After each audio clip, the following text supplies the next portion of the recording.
دفعہ لنگس کی بیماریوں میں آلٹرنیٹ دیتے ہیں بعض لوگ روٹین کے طور پہ اور اچھا فائدہ اٹھاتے ہیں، مگر روٹین کے طور پر فاسفورس کو دینا مضر ہے کیونکہ اس کے اثرات بہت گہرے ہوتے ہیں اور محض آنکھیں بند کر کے روٹین دواؤں میں شامل کرنا جائز نہیں ہے.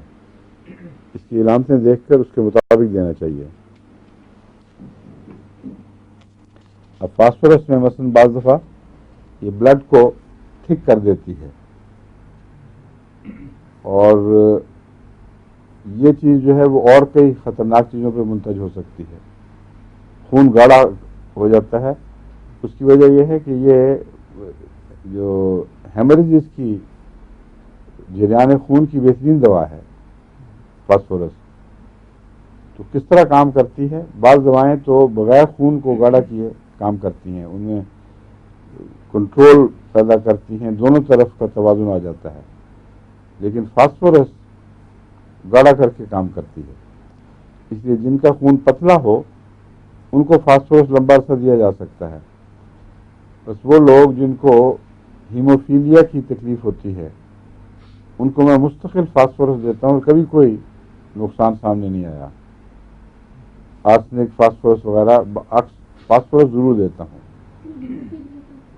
خون جہاں سے بھی بہے بس بہتے چلا جاتا ہے، رکتا نہیں، جمتا نہیں. ناخنوں کے جوڑ سے بھی بعض دفعہ بہنے لگ جاتا ہے. ناک سے ذرا سی چوٹ لگے، ذرا سا زخم ہو تو بعض دفعہ اتنی بلیڈنگ ہوتی ہے کہ زندگی کو خطرہ درپیش ہوتا ہے. جہاں سے بھی نا تو پھر بند بھی نہیں ہوتا، دو تین دن بعد واقعی. تو اب اللہ فضل کرے آپ فاسفورس ضرور شروع کریں، فوراً شروع کر دیں. 30 میں فاسفورس کو اس احتیاط کے ساتھ کہ اگر یہ سہولت ہو چیک کرنے کی یا علامتوں پر نظر ہو کہ وہ خون کو زیادہ گاڑھا نہ کر رہے ہو، دے دینا کوئی حرج نہیں. مگر یہ جو روٹین ہے اس میں کوئی پتہ نہیں کہ کیا ہو جائے. مجھے پہلے پتہ نہیں تھا یہ کس طرح کام کرتی ہے، لیکن ایک میں نے کولیسٹرول کو کم کرنے کا جو نسخہ بنایا تھا اس میں فاسفورس ڈالی تھی، کیونکہ فاسفورس بھی کولیسٹرول کو کم کرتی ہے لیکن خون کو پھر بھی گاڑھا کرتی ہے. عجیب بات ہے.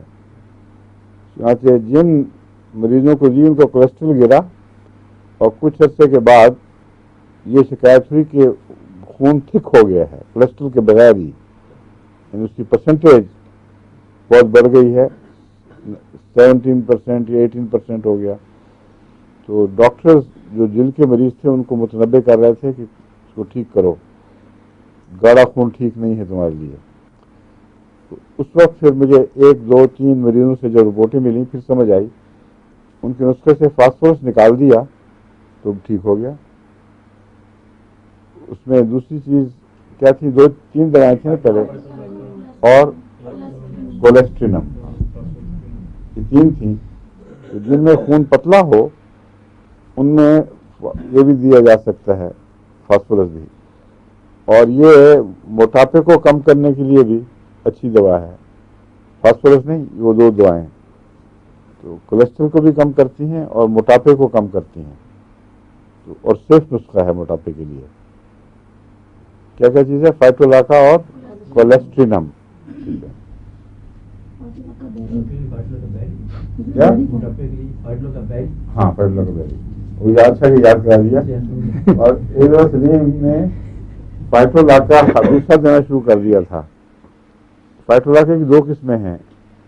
ایک فائٹولاکا عام کہلاتا ہے، اس کے ساتھ کیا لفظ لگتا ہے دیکھنے کتاب میں، اور ایک ہے فائٹولاکا بیری. جو فائٹولاکا میں دیتا ہوں اس کے لیے کولیسٹرول لیول کم کرنے کے لیے، اس میں وہ عام فائٹولاکا ڈالا جاتا ہے. اور جو موٹاپا کم کرنے کے لیے ہو اس میں فائٹولاکا بیری ڈالنی پڑتی ہے. کولیسٹرینم اور فائٹولاکا بیری بس. آپ اپنے ہاتھ سے دیکھتے ہیں اس سے کیا فرق پڑتا ہے؟ جو مرضی لکھ دیں. اس میں کیا لکھا ہوا ہے؟